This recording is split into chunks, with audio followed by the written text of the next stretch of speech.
Ce sont les dernières images officielles d'Ismaël Haniyeh. En compagnie de hauts dignitaires iraniens, il assiste à Téhéran à la cérémonie d'investiture du nouveau président Massoud Pezeshkian. La suite des événements est pour le moment mystérieuse. Selon les médias iraniens, Ismaël Haniyeh serait rentré dans sa résidence du nord de la capitale avant d'être frappé par un missile. Sa mort est confirmée rapidement par les gardiens de la révolution.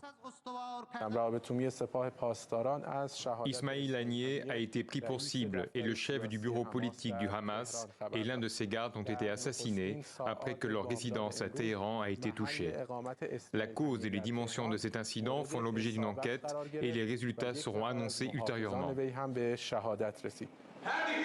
Ismaël Haniyeh était un des visages du Hamas, représentant sa branche politique la plus visible. Né dans le camp de réfugiés de Chati à Gaza en janvier 1963, il avait rejoint le groupe comme militant dès sa création en 1987. De là, il avait gravi les échelons et occupé diverses fonctions. En 2006, il est tête de liste du Hamas et remporte les élections face au Fatah de Mahmoud Abbas. Il devient Premier ministre de l'État de Palestine, mais les tensions politiques entre les deux groupes palestiniens s'accentuent. Une guerre éclate, le Hamas d'Ismaël Haniyeh prend le contrôle de la bande de Gaza. En 2017, il devient chef de la branche politique du Hamas.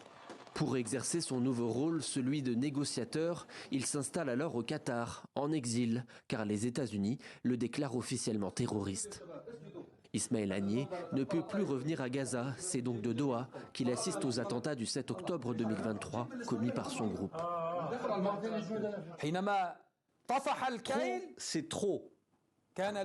Le cycle des soulèvements et des révolutions dans la lutte pour la libération de notre terre et de nos prisonniers qui croupissent dans les prisons de l'occupation israélienne, tout cela doit s'achever. Quelques mois plus tard, en pleine guerre, il avait appris la mort de 3 de ses fils à Gaza. Lui-même se savait en danger.